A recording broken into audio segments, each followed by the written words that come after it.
Pekabaran Sabat pagi yang indah ini berjudul Trinitas runtuh di hadapan Filipi 2. Dan kita belajar bukan hanya melihat keruntuhan Trinitas, namun dari reruntuhan itu ada nasihat rohani bagi keselamatan kita. Dalam Filipi 2 ini ada dua ayat yang menjadi diskusi teologi bagi kaum Trinitas. Karena mereka bingung menghubungkannya. Mari kita baca dan pelajari apa yang Alkitab nyatakan khususnya dari tulisan Paulus agar melihat makna yang sebenarnya bagi kerohanian kita dan terlihat nyata keruntuhan Trinitas dalam Filipi 2 tersebut. Mari kita buka Filipi 2 ayat 5 sampai 8. Berbunyi, hendaklah kamu dalam hidupmu bersama menaruh pikiran dan perasaan yang terdapat juga dalam Kristus Yesus, yang walaupun dalam rupa Allah tidak menganggap kesetaraan dengan Allah itu sebagai milik yang harus dipertahankan, melainkan telah mengosongkan dirinya sendiri dan mengambil rupa seorang hamba dan menjadi sama dengan manusia. Dan dalam keadaan sebagai manusia, ia telah merendahkan dirinya dan taat sampai mati, bahkan sampai mati di kayu salib. Kata rupa dalam ayat 6 atau form dalam versi King James diterjemahkan dari kata Yunani morphe, yang artinya shape atau bentuk alamiah. Kata morphe ini hanya digunakan 3 kali dalam Alkitab Perjanjian Baru. 2 kali dalam Filipi pasal 2, yaitu ayat 6 dan 7. Ada kata rupa di situ, ada kata form. Itu berasal dari kata morphe yang sama, dan satu lagi dalam Markus 16 ayat 12. Sesudah itu ia menampakkan diri dalam rupa yang lain kepada 2 orang dari mereka ketika keduanya dalam perjalanan keluar kota. Nah, siapakah yang dimaksudkan dalam ayat ini? Yesus. Dia sedang berjalan dengan 2 murid yang pulang ke Emmaus. Dan kedua murid itu tidak mengenal Yesus saat berjalan bersama mereka, karena dikatakan ia menampakkan diri dalam rupa yang lain. Nanti waktu tiba di rumah mereka di Emmaus dan saat Yesus berdoa, barulah mereka mengenali teman seperjalanan mereka adalah Tuhan mereka, Yesus Kristus. Jadi bila mana kita kembali ke Filipi pasal 2 tadi, Saul Paulus berkata, Yesus dalam rupa Allah, hal itu berbicara tentang alamiah bentuk. Alamiah bentuk Allah yang Yesus miliki tidak dipertahankan dan karenanya turun ke dunia ini mengambil rupa dan mengambil alamiah bentuk manusia. Meskipun kita diciptakan menurut bentuk dan rupa Allah, tetapi secara alamiah kita manusia. Itulah yang Yesus ambil. Artinya, Yesus memiliki alamiah Allah sebelum dia turun ke dunia ini menjadi manusia. Itu sebabnya dalam terjemahan berikut ini dikatakan dalam Filipi 2 ayat 6, Christ was truly God dalam Contemporary English Version, but he did not try to remain equal with God. Dalam bahasa Indonesia tadi dikatakan, yang walaupun dalam rupa Allah tidak menganggap kesetaraan dengan Allah itu sebagai milik yang harus dipertahankan. Terjemahan lain dibuat lebih ringkas. Kristus benar-benar Allah, tetapi dia tidak berusaha untuk tetap setara dengan Allah. Inilah yang ayat 6 katakan. Kata God atau kata Allah dalam ayat ini punya makna berbeda. Ya. Dikatakan Kristus benar-benar Allah, tapi tidak berusaha untuk tetap setara dengan Allah. Kata Allah yang pertama menyatakan alamiah, bahwa alamiah Yesus adalah benar-benar alamiah Allah atau ilahi. Sementara kata Allah yang kedua berhubungan dengan pribadi Allah tersebut. Nah, dalam bahasa Indonesia sehari-hari dikatakan yang berikut ini. Pada dasarnya ia sama dengan Allah, tetapi ia tidak merasa bahwa keadaannya yang ilahi itu harus dipertahankannya. Ya. Jadi di sini kita bisa lihat dia ada 2. Ada Yesus yang disebut ia sama dengan Allah pribadi lain.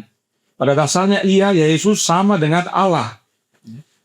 Jadi kata Allah dalam ayat 6 ini ada 2, tapi keduanya punya makna berbeda. Serupa dengan Yohanes 1 ayat 1. Pada mulanya adalah firman, firman itu bersama-sama dengan Allah, ada oknum lain yang disebut Allah, dan firman itu adalah Allah. Firman itu bukan Allah yang tadi itu, tapi alamiahnya, sama dengan yang disebut dengan Allah itu. Jelas bahwa kata rupa atau form bukan sekedar berbicara bentuk, tetapi alamiah. Yesus alamiahnya ilahi, sama dengan alamiahnya Allah. Dan meskipun sama alamiah, namun keadaan tersebut tidak dipertahankan oleh Yesus.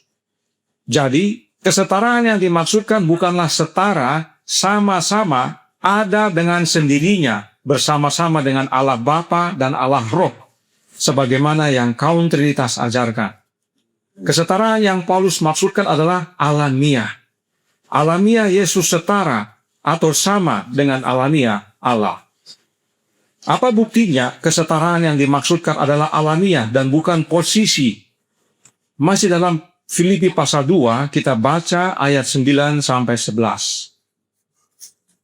Dikatakan, itulah sebabnya Allah sangat meninggikan dia dan mengaruniakan kepadanya nama di atas segala nama, supaya dalam nama Yesus bertekuk lutut segala yang ada di langit, dan yang ada di atas bumi, dan yang ada di bawah bumi, dan segala lidah mengaku Yesus Kristus adalah Tuhan bagi kemuliaan Allah Bapa. Semua yang mengaku Yesus Kristus adalah Tuhan, memuliakan Allah Bapa. Tidak ada memuliakan Trinitas. Kembali kita ulang. Saat Paulus berkata kesetaraan dalam Filipi 2 ayat 6 itu, hal itu bukan posisi, yaitu yang ada dengan sendirinya bersama-sama dengan Allah, bersama-sama dengan oknum yang lainnya, sebagaimana yang doktrin Trinitas ajarkan. Namun Paulus menyatakan tentang alamiah Yesus yang setara dengan Allah, yaitu alamiah ilahi. Hal ini dikonfirmasi oleh beberapa terjemahan Alkitab tadi. Dan Allah yang dimaksudkan adalah Bapa. Dalam bahasa Indonesia ada perubahan sedikit, ada koma. Bagi kemuliaan Allah, koma, Bapa. Tapi tetap pengertiannya sama. Tapi dalam bahasa Inggris lebih baik lagi. To the glory of God the Father. Jelas sekali bahwa bila mana kita mengaku Yesus Kristus adalah Tuhan, itu kemuliaan bagi Allah Bapa, bukan bagi Trinitas. Nah, perhatikan juga di sini bahwa Allah itu mempunyai kedudukan lebih daripada anaknya, sebab Allah yang meninggikan anaknya dan mengaruniakan kepada anaknya nama di atas segala nama. Supaya kita lihat bahwa kesetaraan yang dimaksud bukan posisi, adalah alamiah. Kalau kesetaraan posisi, harusnya tidak perlu dia ditinggikan, sama-sama tinggi. Tidak perlu dikasih nama, sama-sama punya nama. Tapi Yesus karena anak dan Bapa lebih besar daripadanya, Bapa tinggikan anaknya dan karuniakan nama di atas segala nama. Nah, salah satu kata yang membuat kaum Trinitas bingung adalah yang dinyatakan dalam ayat 7. Kita kembali ke Filipi 2 ayat 7. Oh, sebelumnya saya lupa sampaikan, dalam terjemahan Alkitab Bahasa Indonesia sehari-hari lebih baik lagi dibandingkan terjemahan baru. Mereka semuanya akan mengaku bahwa Yesus Kristuslah Tuhan. Dengan demikian, Allah Bapa dimuliakan. Jelas. Tidak pakai koma, kalau terjemahan baru menggunakan koma. Nah, kita kembali ke Filipi 2 ayat 7. Dikatakan di sana, melainkan telah mengosongkan dirinya sendiri dan mengambil rupa seorang hamba dan menjadi sama dengan manusia. Kata mengosongkan atau made no reputation dalam bahasa Inggris menjadi diskusi teologia dari berbagai denominasi. Sambungan doktrin Trinitas.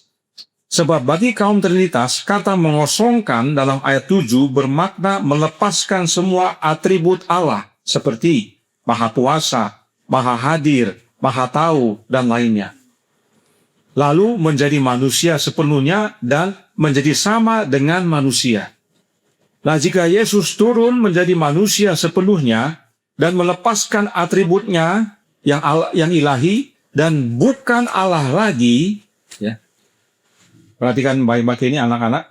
Yesus di sorga ilahi. Bagi kaum Trinitas, kata mengosongkan ini adalah dia lepaskan semua atribut keilahiannya itu, Maha Tahu, Maha Kuasa. Dia lepaskan, turun jadi manusia. Pertanyaannya, apakah Allah Trinitas masih ada? Sudah tidak ada, karena rumusnya bubar. Salah satu daripada pribadi kealahan itu sudah bukan Allah lagi. Dicabut, Ya, terpisah. sudah terpisah. Sudah jadi manusia dan bahkan mengosongkan, itu melepaskan semua atribut kealahannya. Trinitas bubar gara-gara ayat ini. Oleh karenanya ini kebingungan dialami oleh kaum Trinitas. Ayat 6 mereka jadikan dasar Trinitas, yaitu kesetaraan. Kata kesetaraan itu mereka bilang, oh ini setara. Bapa dan anak setara posisinya. Tapi begitu ayat 7 mereka bingung. Mengosongkan dirinya, dia melepaskan semuanya, nggak setara lagi. Lalu di mana Allah? Bubar bagi Trinitas. Ya. Jadi ayat 6 mereka jadikan dasar Trinitas, tapi ayat 7 malah membatalkan doktrin Trinitas. Bingunglah mereka. Babel bingung. Lalu apa yang mereka bikin? Berikut salah satu contoh yang kaum Trinitas buat, khususnya di dalam gereja Advent. Buku Trinitas, Keesaan Allah dari Perspektif Alkitab yang ditulis oleh almarhum Pendeta Wempi Lintu Uran. Buku ini dia berikan kepada saya pada waktu dia berkunjung ke rumah dan berbincang-bincang dengan saya mengenai Trinitas. Karena dia dengar saya sebagai salah satu yang mengajarkan tentang pekabaran Allah yang benar. Dia ingin tahu, dia diskusi dengan saya. 2 kali dia berdiskusi di rumah, dan salah satu saksi adalah Saudara Ben, hadir dalam diskusi tersebut. Dan dalam diskusi itu dia berikan buku ini, dan saya baca, dan saya dapati inilah cara mereka untuk menghubungkan ayat 6 dengan ayat 7. Karena ayat 6 bagi mereka dasar Trinitas, tapi ayat 7 menyangkal Trinitas. Jadi mereka bikin begini. Selama menjadi manusia, Yesus Kristus tidak berhenti menjadi Allah. Meskipun demikian, Yesus Kristus rela mengesampingkan kemuliaannya sebagai Allah dan juga mengesampingkan otoritas atas kemerdekaan. Jadi dibikin bolak-balik. Kenapa saya bilang bolak-balik? Dikatakan Yesus tidak berhenti menjadi Allah, ya, tapi rela mengesampingkan kemuliaannya untuk mengakomodir kata apa tadi? Mengosongkan, melepaskan atributnya. Dengan kata lain, Yesus adalah Allah, tapi pura-pura tidak bisa jadi Allah. Dia maha tahu, tapi pura-pura tidak maha tahu. Kalimat ini ngomong itu sebenarnya. Bagi kaum Trinitas, makhluk Allah anak dan makhluk anak manusia bersatu dalam satu tubuh manusia. Itu sebabnya gereja Advent yang sekarang ini mengajarkan bahwa Yesus 100% Allah dan 100% manusia. Nah, kita perlu pahami bahwa Allah dan keilahian berbeda. Allah adalah sebutan bagi pribadi yang disembah. Keilahian adalah alamiah Allah. Jadi sebutan 100% Allah berbeda dengan 100% ilahi. Dalam Alkitab, Yesus adalah Allah. Dalam makna alamiah, yaitu alamiah ilahi. Tetapi satu-satunya Allah yang benar, Allah Alkitab, siapa? Allah Bapa. Jadi ini kita perlu pahami, karena kalau kita tidak pahami 100% Allah dengan 100% ilahi, kita akan terjerumus dengan mereka punya ajaran. Jika dua makhluk yang bergabung dalam satu tubuh, maka tidak perlu kelahiran di Bethlehem. Tidak perlu masuk ke dalam rahim Maria dan bertumbuh dari janin hingga menjadi bayi dan lahir di palungan. Perhatikan, almarhum Pendeta Linturan berkata bahwa selama menjadi manusia, Yesus tidak berhenti menjadi Allah. Nah, jangan lupa, sewaktu Yesus berada di dunia ini, Yesus menjalani pertumbuhan dari bayi, kemudian jadi anak-anak, remaja, pemuda, akhirnya jadi dewasa.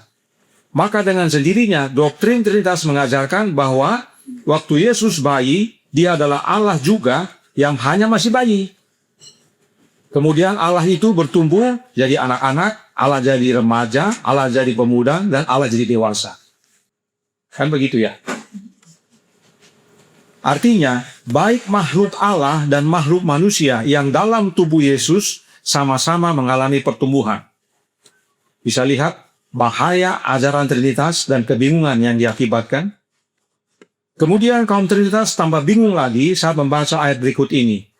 Kita keluar sedikit tadi masih ada buku tulisan Paulus, Ibrani 13 ayat 8.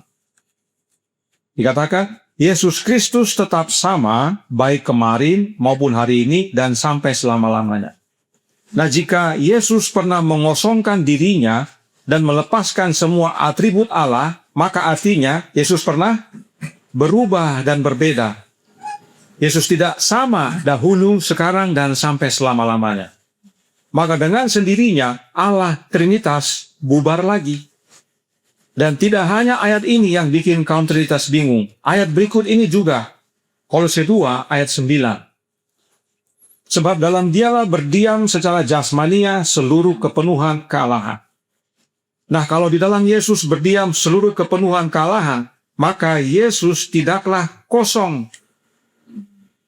Lalu mengapa Paulus mengatakan Yesus mengosongkan dirinya? Jadi saudaraku dalam Tuhan, kaum Trinitas dari berbagai denominasi bergumul dan bingung dengan kata mengosongkan tersebut. Gara-gara kata mengosongkan ini, Trinitas bisa bubar. Rumus 3 tapi 1 jadi rusak. Sebab Yesus berubah dan bukan Allah lagi. Dan untuk itu kaum Trinitas mengajarkan bahwa meski telah menjadi manusia sepenuhnya, Yesus tetap 100% Allah. Tidak pernah berhenti menjadi Allah, yaitu Allah anak bagi mereka. Namun, tidak menggunakan atributnya sebagai Allah, sehingga terlihat nyata bahwa Yesus 100% manusia. Itu sebabnya dikatakan dia lapar, dia haus. Dia mengosongkan diri dari yang kaum Trinitas ajarkan dengan cara menyerahkan dan mengesampingkan segala kuasanya. Sepertinya Yesus bukan Allah lagi, tapi sebenarnya Allah. Simpelnya seperti tadi yang saya sampaikan. Yesus datang ke dunia ini Allah, tapi dia tidak menyatakan atau tidak berbuat kemampuannya sebagai Allah, supaya dia terlihat 100% manusia. Inilah cara mereka menggabungkan kedua ayat itu yang membuat mereka bingung. Nah, meski Yesus mampu melakukan tindakan ilahi, tapi karena dia sudah mengesampingkan kuasanya, maka Yesus bergantung pada kuasa Bapanya. Dengan kata lain, Yesus pura-pura tidak bisa, supaya terlihat sebagaimana manusia yang sesungguhnya dan benar-benar bergantung penuh kepada Bapanya. Atau istilah lainnya adalah undercover.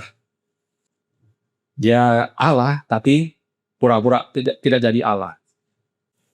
Itu namanya sandiwara, permainan peran. Dan inilah yang Trinitas ajarkan. Apakah ada ayat Alkitab yang menyatakan akan hal ini? Tidak ada. Oleh karenanya kita perlu pelajari makna mengosongkan diri dari Alkitab dan dari Roh Nubuat, agar kebenaran yang sejati menjadi bagian kita, dan melihat mengapa hal ini penting sekali kita pahami bagi keselamatan kita. Mari kita baca kembali Filipi 2 ayat 7 dan kita lihat beberapa terjemahan lainnya untuk membantu. Filipi 2 ayat 7 dalam terjemahan bahasa Indonesia, terjemahan baru dikatakan, melainkan telah mengosongkan dirinya sendiri dan mengambil rupa seorang hamba dan menjadi sama dengan manusia. Dalam versi King James dikatakan, make himself of no reputation. Dalam Filipi 2 ayat 7 versi Contemporary English Version dikatakan, gave up everything, ya, menyerahkan semuanya. Itu sebabnya dalam bahasa Indonesia sehari-hari serupa. Sebaliknya ia melepaskan semuanya, menyerahkan semuanya, lalu menjadi sama seperti seorang hamba. Ia menjadi seperti manusia dan nampak hidup seperti manusia. Dari beberapa terjemahan ini jelas bahwa Yesus datang ke dunia ini benar-benar menjadi 100% manusia. Dan jika memang Yesus 100% manusia, lalu apa maksudnya bahwa seluruh kepenuhan kealahan berdiam dalam Yesus? Alkitab berkata dalam Yohanes 10 ayat 38. Tetapi jikalau aku melakukannya dan kamu tidak mau percaya kepadaku, percayalah akan pekerjaan-pekerjaan itu, supaya kamu boleh mengetahui dan mengerti bahwa Bapa di dalam aku dan aku di dalam Bapa. Inilah makna kealahan atau keilahian berdiam dalam Yesus, yaitu Bapa di dalam anaknya. Sebab memang Yesus adalah Ka'bah Allah. Yohanes 2 ayat 21. Tetapi yang dimaksudkannya dengan bait Allah ialah tubuhnya sendiri. Ka'bah Allah adalah tempat berdiamnya Allah Bapa, dan itu sebabnya Allah Bapa berdiam di dalam Yesus anaknya.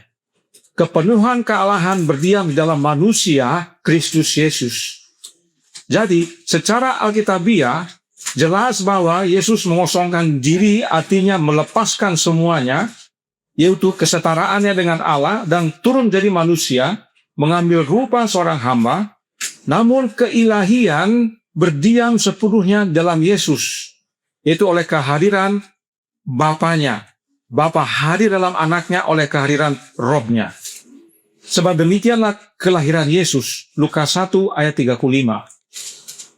Jawab malaikat itu kepadanya, Roh Kudus akan turun atasmu dan kuasa Allah yang Maha Tinggi akan menaungi engkau. Sebab itu anaknya akan kau lahirkan itu akan disebut kudus, anak Allah. Inilah patronnya, patternnya bagi kelahiran kembali bagi kita. Itulah yang Yesus jelaskan kepada Nikodemus tentang kelahiran kembali. Ya, perhatikan di sini Yesus lahir oleh karena kuasa Roh Kudus.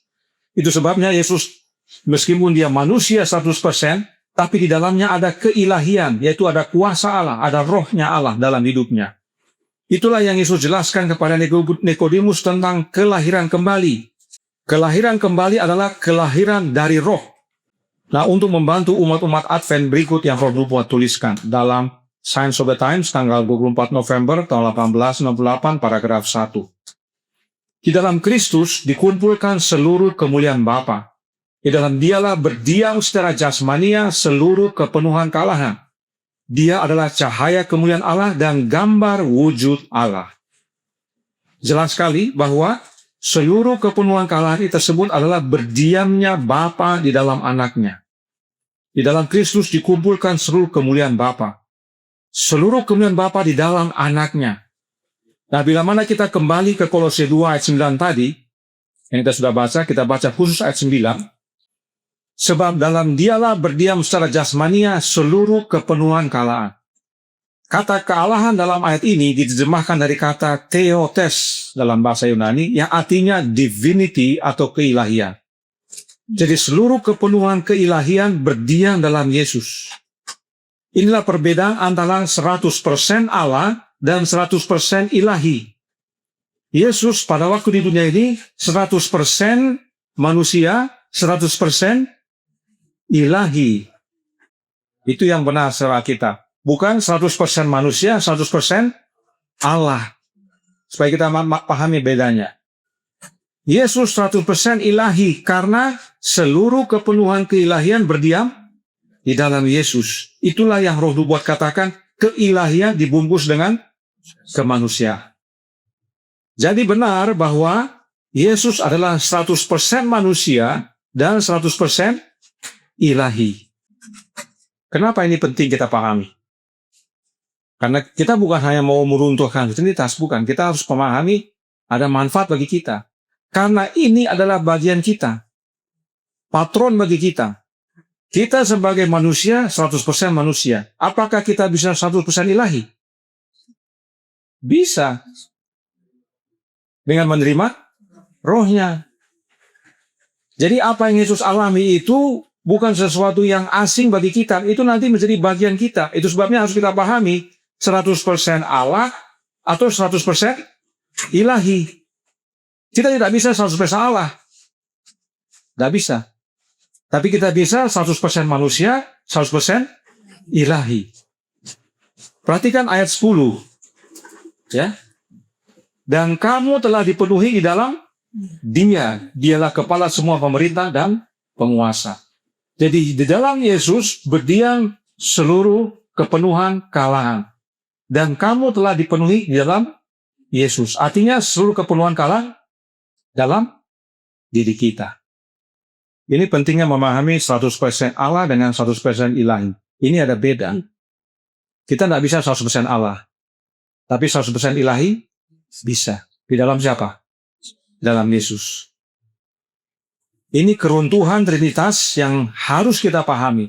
Supaya jangan kita hanyut dengan istilah dia 100% Allah di dunia ini. Kalau kita tidak mengerti, bisa juga ya.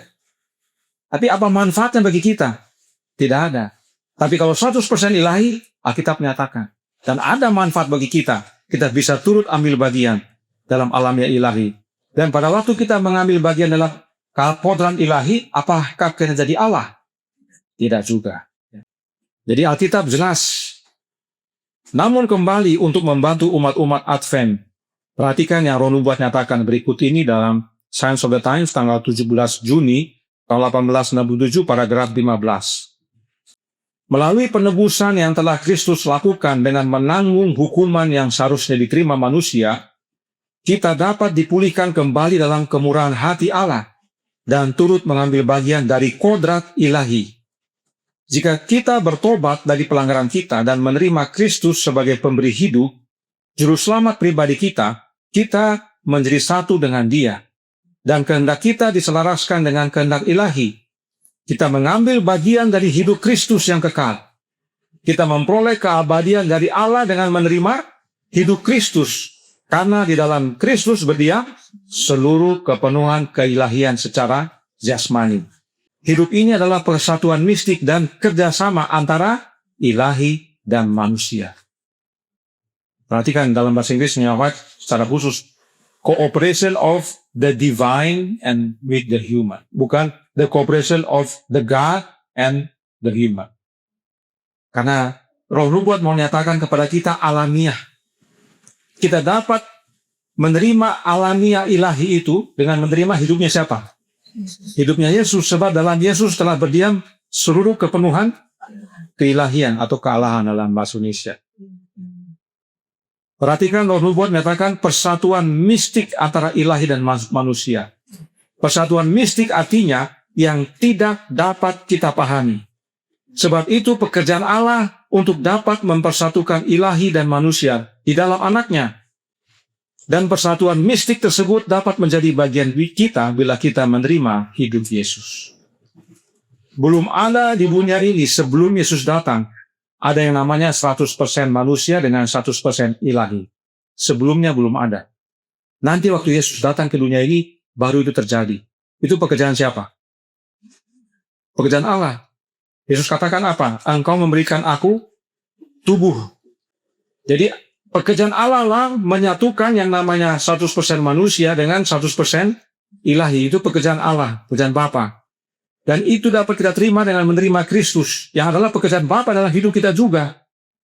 Jika memahami Filipi pasal 2 dengan benar, ini adalah pekabaran vital. Sebab Filipi 2 menyediakan jalan kepada kita untuk dapat turut ambil bagian dari kodrat ilahi, yaitu dengan menerima Yesus dalam hidup kita. Nah, kita kembali ke Filipi 2, kita baca ayat 9 dan 10. Itulah sebabnya Allah sangat meninggikan Dia dan mengaruniakan kepadanya nama di atas segala nama, supaya dalam nama Yesus bertekuk lutut segala yang ada di langit dan yang ada di atas bumi dan yang ada di bawah bumi. Dalam Alkitab, kalau disebut nama, itu sama dengan kuasa. Kisah 4 ayat 7 berkata, lalu Petrus dan Yohanes dihadapkan kepada sidang itu dan mulai diperiksa dengan pertanyaan ini. Dengan kuasa manakah atau dalam nama siapakah kamu bertindak demikian? Jadi anak-anak, dalam Alkitab, kuasa, nama itu dapat saling tukar. Maknanya sama. Dengan kata lain, Allah mengaruniakan kuasa di atas segala kuasa kepada anaknya. Pada waktu dikatakan, Bapa mengaruniakan nama di atas segala nama kepada Yesus, itu sama dengan mengaruniakan kuasa di atas segala kuasa. Itu sebabnya perhatikan yang Paulus tulis berikut ini dalam Efesus 1 ayat 19 sampai 23. Dan betapa hebat kuasanya bagi kita yang percaya, sesuai dengan kekuatan kuasanya yang dikerjakannya di dalam Kristus. Nah, kalanya siapanya di sini? Bapa, ya. Kuasanya yang hebat itu dia kerjakan di dalam siapa? Kristus. Dengan membangkitkan dia dari antara orang mati. Ya, berulang-ulang dalam Alkitab, Yesus bukan bangkit sendiri. Yesus dibangkitkan oleh Bapa. Dan mendudukan dia di sebelah kanannya di sorga. Ini pekerjaan Bapa. jauh lebih tinggi dari segala pemerintah dan penguasa dan kekuasaan dan kerajaan dan tiap-tiap nama yang dapat disebut. Karena Yesus diberikan apa? Nama di atas segala nama. Artinya dia terima kuasa di atas segala kuasa. Mau nama siapapun disebut, Yesus lebih tinggi. Bukan hanya di dunia ini saja, melainkan juga di dunia yang akan datang. Dan segala sesuatu telah diletakkan di bawah kaki Kristus, dan dia telah diberikannya kepada jemaat sebagai kepala dari segala yang ada. Jemaat adalah tubuhnya, yaitu kepenuhan dia yang memenuhi semua dan segala sesuatu. Saudaraku dalam Tuhan, segala kuasa Bapa telah berikan kepada anaknya, jauh lebih tinggi dari segala pemerintah, penguasa, kekuasaan, kerajaan, dan bahkan tiap-tiap nama yang dapat disebut. Yesus lebih daripada itu semuanya. Sebab kuasa adalah nama. Kepada Yesus diberikan kuasa atau nama di atas segalanya, baik yang di dunia ini maupun di dunia yang akan datang. Inilah Filipi 2 nyatakan kepada kita. Terlebih perhatikan, ya. Jemaat adalah tubuh Yesus, yaitu kepenuhan dia, kepenuhan Yesus. Dan menerima kepenuhan Yesus sama dengan menerima seluruh kepenuhan keilahian. Sebab dalam Yesus berdiam seluruh kepenuhan kealahan atau keilahian. Jemaat adalah tubuh Yesus, bukan denominasi, bukan gedung, bukan bangunan, tapi mereka yang menerima kepenuhan Yesus. Dan sebagaimana Yesus menerima seluruh kepenuhan kealahan atau keilahian oleh menerima kehadiran Bapa dalam dirinya, yaitu oleh kehadiran rohnya Bapa dalam Yesus, demikian juga kita menerima seluruh kepenuhan Yesus oleh menerima kehadiran Yesus dalam hidup kita dengan menerima rohnya Yesus. Dan saat kita menerima rohnya Yesus, kita terima rohnya Bapa. Jadi suatu dalam Tuhan, saya prihatin dan sedih dan bergumul melihat orang-orang yang membenarkan dirinya berbakti kembali di gereja Advent Trinitas, tapi dalam hatinya dia katanya non-Trinitas. Sebab jemaat adalah tubuh Yesus, dan jemaat yang adalah tubuh Yesus adalah yang memiliki kepenuhan Yesus. Adakah dalam gereja Advent Trinitas diajarkan bahwa yang dalam hidupmu itu adalah Yesus oleh kehadiran Roh Kristus? Ada? Tidak ada. Yang diajarkan apa? Dalam kamu tinggal siapa? Oknum ketiga, kealahan yang disebut Allah Roh Kudus. Itu bukan jemaat yang adalah tubuh Yesus. Jadi kalau kita mengaku pengikut Kristus, anggota tubuhnya, berarti kita harus punya apa? Kepenuhannya. Dan kalau kita memiliki kepenuhan Yesus, berarti kita memiliki rohnya. Itulah jemaat Yesus. Tapi ada orang, dia tahu namanya rohnya Yesus, ya, tapi dia tidak punya kepenuhannya itu. Tidak heran dia tidak masalah bergabung di gereja Advent Trinitas. Karena dia hanya punya pengetahuannya. Dia tidak punya kepenuhannya. Kalau dia punya kepenuhannya, tidak akan bergabung dia di sana. Bukan kita minta untuk orang keluar, tapi kalau di sana tidak ada ajaran atau himbauan untuk memiliki kepenuhan Yesus, yaitu dengan menerima rohnya, maka itu bukan jemaat yang adalah tubuhnya. Jemaat yang adalah tubuhnya mengajarkan bahwa kita harus memiliki kepenuhan Yesus dengan menerima rohnya. Itulah jemaat. Sederhana-sederhana, tapi orang bicara, ambil kutipan yang nggak ada hubungan dan sebagainya, ribut kiri kanan. Alkitab jelas. Saya bukan bilang gereja Advent Babel, tidak juga. Ajarannya Babel, ya. Artinya dia berzina. Jadi kalau kita mau masuk ke dalam gereja itu, bukan untuk mengikuti perzinahannya, kita kabarkan untuk bertobat dari perzinahannya. Harus itu yang kita lakukan. Karena kita memiliki kepenuhannya. Tapi kalau kita tidak memiliki kepenuhannya, ya tidak heran kita ikut perzinahannya. Sederhana, tidak usah kita bikin ribut atau repot. Karenanya ingat pepatah ini. Lebih baik tidak tahu namanya, tapi punya, daripada tahu namanya, tapi tidak punya. Kita tahu bahwa yang memenuhi kita adalah Yesus dengan cara menerima Roh Kristus. Tapi kita tidak punya. Tidak heran kita gampang terombang-ambing. Masalah sedikit tidak gereja, masalah sedikit balik gereja Advent lagi, masalah sedikit pindah sana sini. Itu rohnya tidak ada. Kepenuhannya tidak ada dia.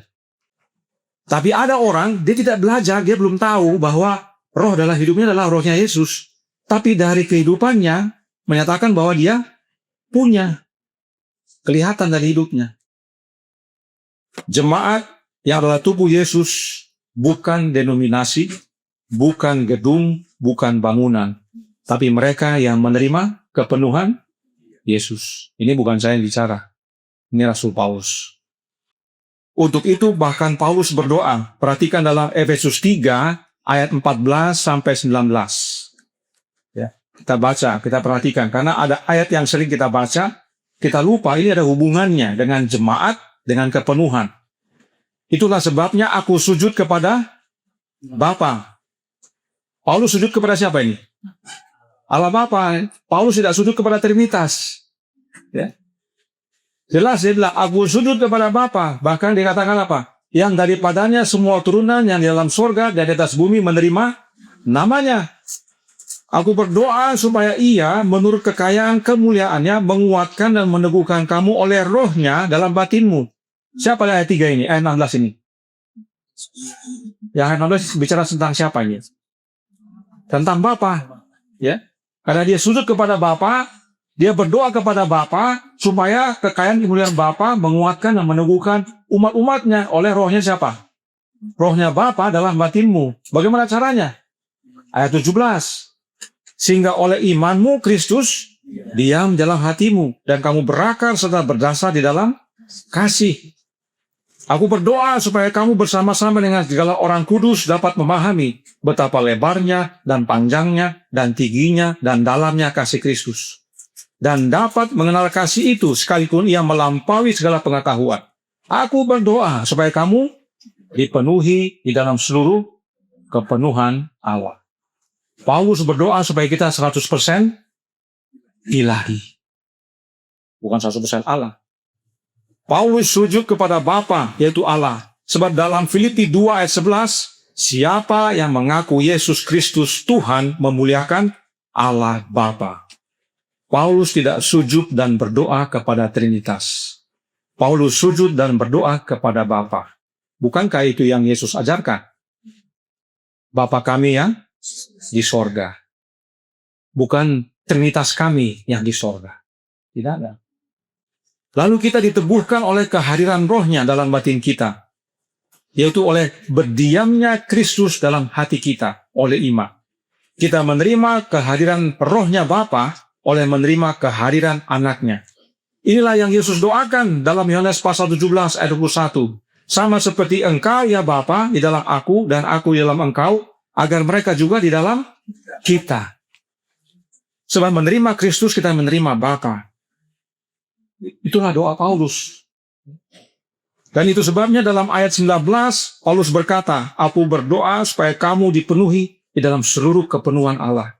Yaitu oleh menerima Yesus diam dalam hati kita. Jadi kalau kita kembali ke Filipi 2 ayat 7 tadi, kata mengosongkan atau melepaskan semuanya, gave up everything, menyerahkan semuanya adalah benar bahwa Yesus melepaskan semua atribut Allah. Seperti apa? Maha kuasa, maha hadir, maha tahu, dan lainnya. Itu sebabnya Yesus berkata kepada murid-muridnya, lebih baik saya pulang, sebab kalau saya tidak pulang, roh atau penghibur tidak datang. Karena kalau roh itu tidak datang, dia tidak bisa di mana-mana. Dia manusia, dia di situ saja. Saya lebih baik pulang. Kalau saya pulang, oleh roh yang saya curahkan itu, saya bisa di mana-mana bersama kamu. Dia betul melepaskan semua atributnya itu, lalu menjadi manusia sepenuhnya, atau menjadi sama dengan manusia.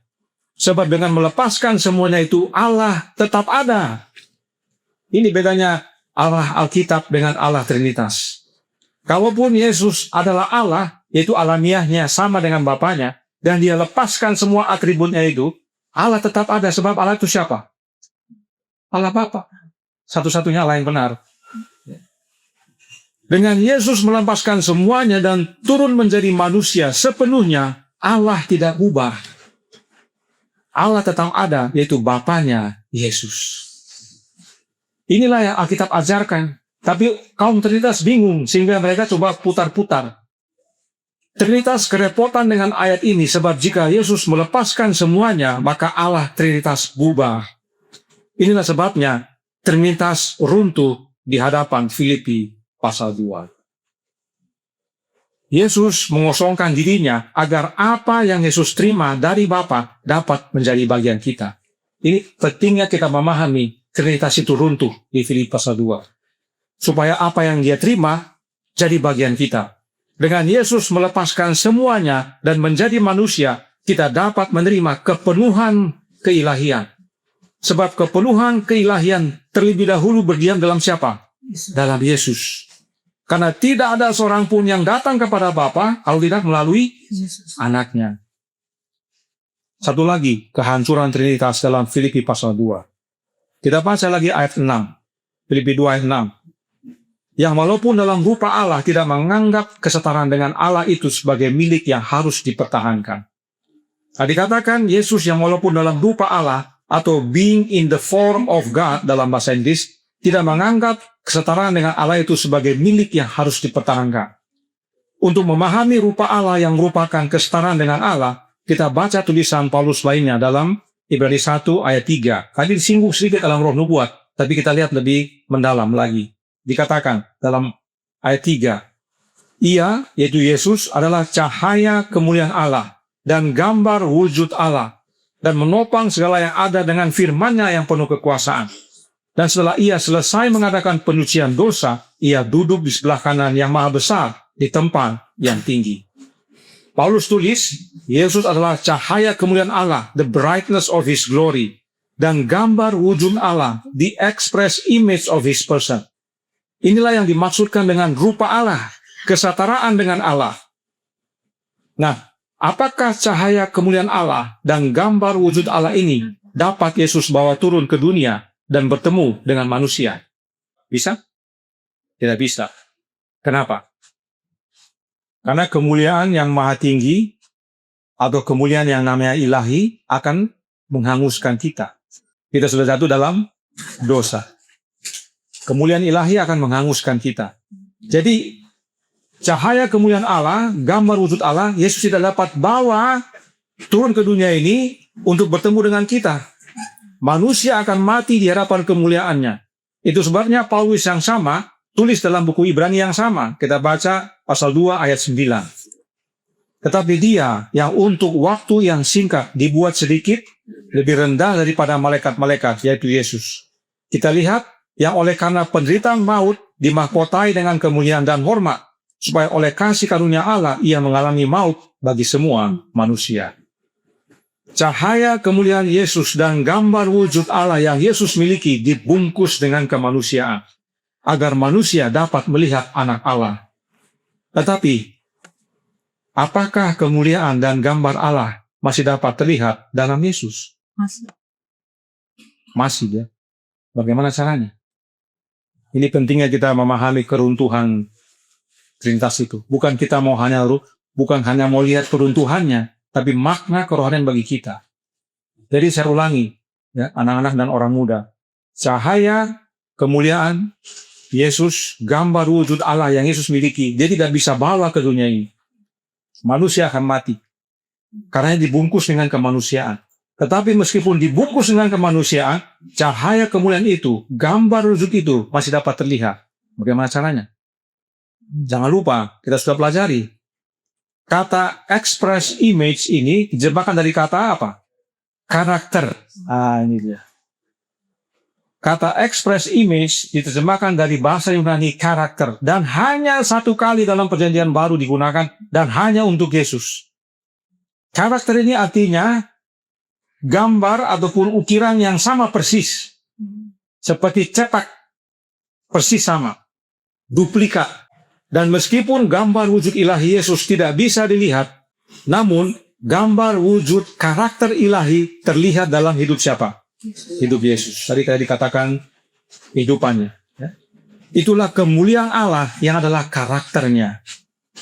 Karenanya, apakah gambar wujud karakter ilahi dapat menjadi bagian kita? Bisa. Sebagaimana kepenuhan kealahan dapat menjadi bagian kita, demikian juga dengan kemuliaan Allah, gambar wujud Allah dapat menjadi bagian kita, yaitu dengan menerima karakternya. Dan satu-satunya jalan untuk menerima karakter Allah melalui siapa? Dari Yesus. Segala kepenuhan kita terima dari Yesus. Karakter terima dari Yesus. Inilah pentingnya kita memahami Filipi pasal 2 ayat 6 dengan benar. Jika Yesus mempertahankan rupa Allah, kesetaraan dengan Allah, dan datang ke dunia ini, maka hal itu tidak ada manfaatnya bagi kita manusia. Kita malah binasa di hadapan kemuliaan Allah yang menghanguskan. Tetapi Yesus serahkan semuanya itu dan turun menjadi manusia, mengambil rupa hamba, agar melalui Yesus kita dapat menerima seluruh kepenuhan keilahian, menerima kemuliaan Allah, menerima gambar Allah, yaitu karakternya. Yesus serahkan semuanya agar persatuan mistik antara yang ilahi dengan manusia dapat terjadi, dan persatuan tersebut dapat menjadi bagian kita hanya di dalam Yesus, bukan di dalam Allah Roh, dan bukan dalam Trinitas, tapi hanya dalam Yesus. Dan perhatikan, Paulus tulis dalam bahasa Inggris, the express image of his person. Kalau dikatakan person, itu jamak atau tunggal. Tunggal. Makanya dikatakan his person. Jika jamak, Paulus harus tulis bagaimana? His persons. Paulus paham bahwa satu-satunya Allah itu siapa? Bapa. Yesus adalah gambar wujud Bapa. Yesus bukan gambar wujud Trinitas. Yesus gambar wujud dari satu pribadi, bukan tiga pribadi. Ya. Itu sebabnya perhatikan lagu ini. Lagu apa ini? Holy, Holy, Holy. Kalau bahasa Inggrisnya apa? Suci, suci, suci. Ya. Dalam bahasa Inggris, God in three persons, blessed Trinity. Ya, dalam bahasa Inggris disebutkan. Ini ditulis oleh Reginald Heber. Bisa lihat di atas, yang kemudian ditemukan oleh istrinya setelah Heber meninggal dunia. Heber ini seorang pastor yang bertugas di Calcutta, India. Nah, karena saking panasnya itu, dia lompat ke kolam untuk meninggikan dirinya, tapi karena dia punya kelemahan jantung, kena serangan jantung dalam air, dia meninggal. Dia suka menulis puisi, yang mana dia rencanakan untuk jadi lagu. Ada sekitar 50-an, tapi belum sempat dia bikin jadi lagu, dia meninggal. Waktu istrinya memeriksa file-filenya, dia temukanlah lagu ini, atau puisi ini, yang diubah menjadi sebuah lagu rohani, dan musiknya digubah oleh John Bacchus. Ya. Dan John Bacchus waktu mengubah lagunya ini, memberi nama, dia punya piece itu, atau lagu yang dia ciptakan itu dengan Nicea. Ya. Musik Nicea, oleh John Bacchus.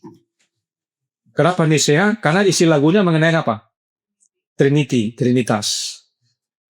Mengacu kepada konsili Nicea. Sebab dalam lagunya, dalam bahasa Inggris, 2 kali disebut kata God in three persons, blessed Trinity. 2 kali. Ayat pertama dengan ayat terakhir. Anehnya dalam bahasa Indonesia, lagu Sion edisi lama dan edisi lengkap tidak diterjemahkan. Bingung mereka menerjemahkannya. Sebab mau cocokkan agak repot. Terjemahannya sudah bunyinya begini. Allah dalam 3 pribadi, Trinitas yang diberkati. Nah, perhatikan versi aslinya. Jika disebut God in three persons, itu jamak atau tunggal? Jamak ya, persons. Kalau tunggal, person. Tidak ada S-nya. Ada 3 pribadi. Sebab demikianlah doktrin Trinitas. Karenanya, apakah Paulus berkata, the express image of his person, atau the express image of his persons? Yang di atas ya. Paulus tulis yang di atas, yang di bawah ini salah. Yesus adalah gambar wujud satu pribadi dan bukan tiga pribadi. Dan satu pribadi itu adalah Allah Bapa. Yesus adalah gambar wujud pribadi Bapa. Ini yang Paulus tulis dalam Filipi 2 dan Ibrani 1. Rupa Allah, express image Allah, semuanya tentang Bapa dan anaknya. Hancur lagi Trinitas di tangan Paulus. Sebab Paulus tidak percaya Trinitas dan tidak mengajarkan Trinitas.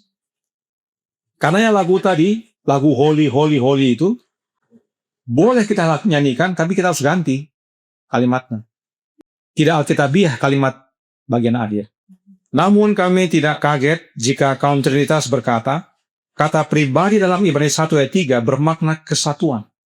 Semoga mereka tidak lakukan hal itu, karena itu akan mempermalukan. Oleh sebab itu, para pionir gereja Advent mengubah kalimat akhir menjadi God over all who rules eternity. Jadi, para pionir kita termasuk James White yang mengupayakan ini. Jadi bukan God in three persons, blessed Trinity. Itu dirubah. God over all who rules eternity. Sebab para pionir gereja Advent tidak percaya Trinitas. Buat apa mereka harus rubah lagu ini yang memang digubah untuk menghormati Trinitas? Sebab kalimatnya kalau kita baca, benar. Dari atas, itu benar. Mengacu kepada buku Yesaya. Tapi pada bagian akhir, salah. Jadi supaya dapat dinyanyikan oleh para pionir kita, dirubahlah yang bagian akhir. Karena yang lainnya, benar. Alkitabiah. Ya. Para pionir gereja Advent tahu bahwa Yesus adalah gambar wujud satu pribadi, yaitu Bapa. Karenanya, satu, Allah yang dimaksudkan dalam ayat 6 adalah Allah Bapa, sebagaimana ayat 11 nyatakan. 2. Yesus setara dengan Bapa dalam rupa, yaitu cahaya kemuliaan dan gambar wujud, yang adalah setara dalam alamiah, yaitu alamiah ilahi. 3. Yesus mengosongkan dirinya, artinya Yesus menyerahkan semuanya yang dia miliki di sorga. Dan meskipun Yesus menyerahkan semuanya, Allah tetap ada. Sebab Allah yang dimaksudkan Paulus adalah Bapa. Nah, untuk membantu ayat 7 dalam Alkitab Bahasa Indonesia diakhiri dengan titik, sementara dalam versi King James diakhiri dengan titik 2. Ditambahan informasi. Ayat 7 dan sama dengan manusia, titik. Tapi dalam bahasa Inggris dikatakan, and was made in the likeness of man, titik 2. Apa makna titik 2? Kalimat yang sesudahnya menjelaskan kalimat yang sebelumnya. Nah, kalau kita baca, kalimat yang sesudahnya harusnya berkata, menjelaskan bahwa, dan dalam keadaan sebagai manusia, ia telah merendahkan dirinya dan taat sampai mati. Artinya, inilah menerangkan tentang yang sebelumnya, yaitu tentang apa? Mengosongkan dirinya. Jadi mengosongkan diri yang dimaksudkan adalah Yesus turun jadi manusia, merendahkan dirinya, mengambil rupa hamba, sama dengan manusia. Inilah sebabnya dalam beberapa terjemahan mengosongkan diri sama dengan menyerahkan segalanya.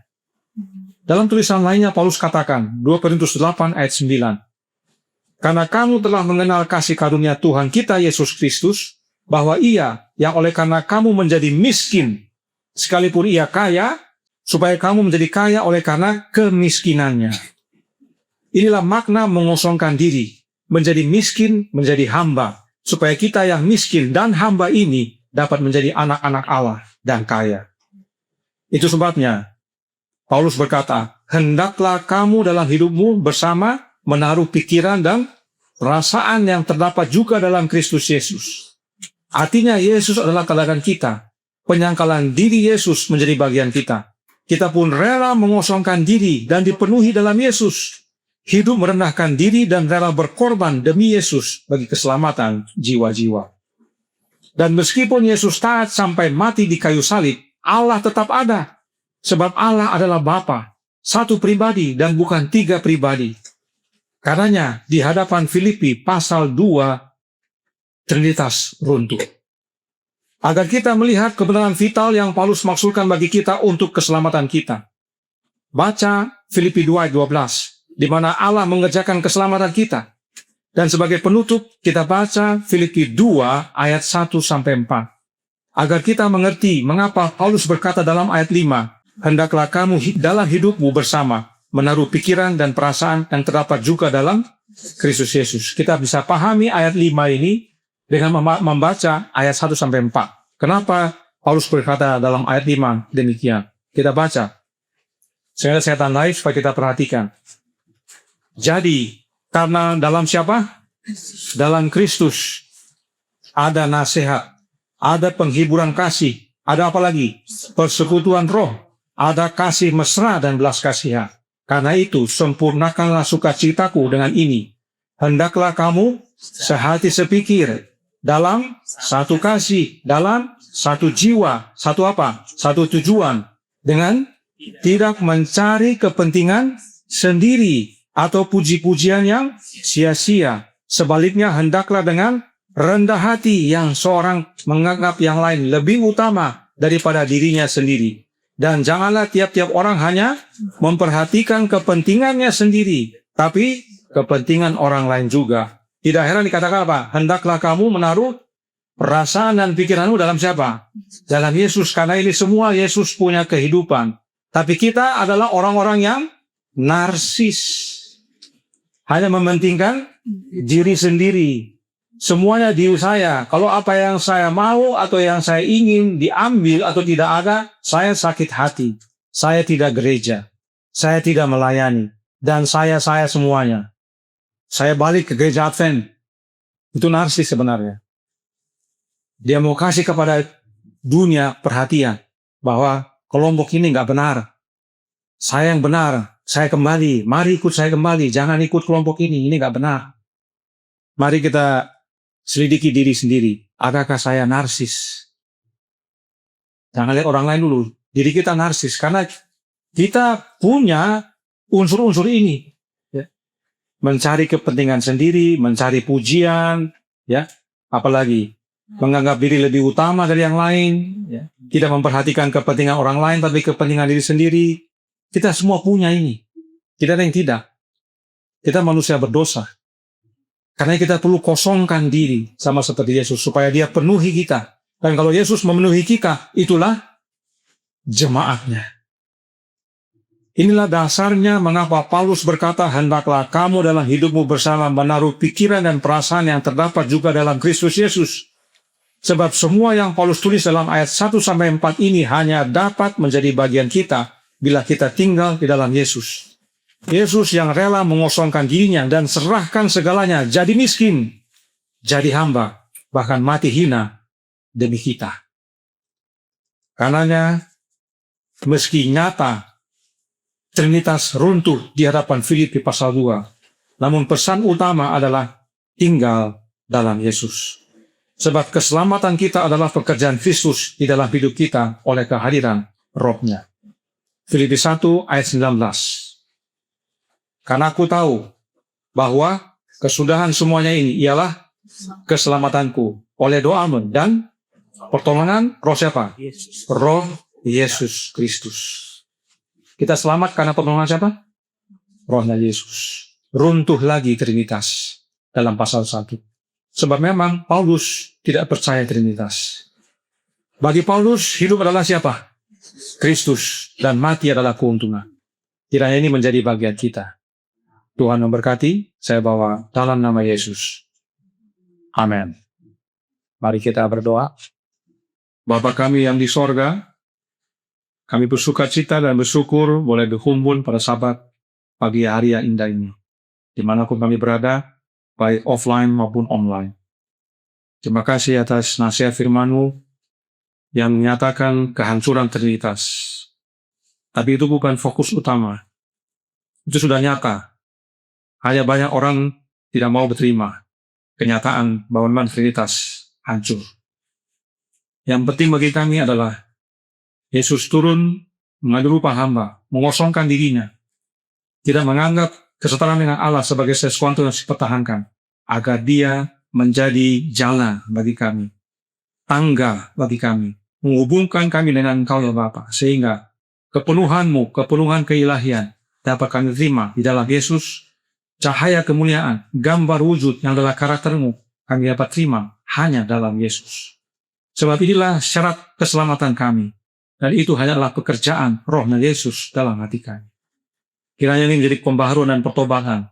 Sebab kami mayoritas tahu namanya, tapi tidak memiliki. Dan kiranya melalui pekabaran Sabat ini, kami tidak hanya tahu nama, tapi kami memiliki. Hidup kami diubahkan hari demi hari. Tidak lagi mementingkan diri, tidak lagi narsis. Tapi kami memperhatikan akan kebutuhan orang lain. Bahkan bekerja menjangkau banyak jiwa. Bekerja sama, bahu-membahu sebagai suatu perkumpulan untuk mengabarkan kebenaran. Beserta kami ya Tuhan sepanjang hari Sabat ini, kehendak-Mu yang jadi, ampun kami akan dosa dan salah. Karena kami berdoa, hanya dalam nama Anak Allah yang tunggal, Yesus Kristus, yang adalah Tuhan dan Juru Selamat kami. Amin.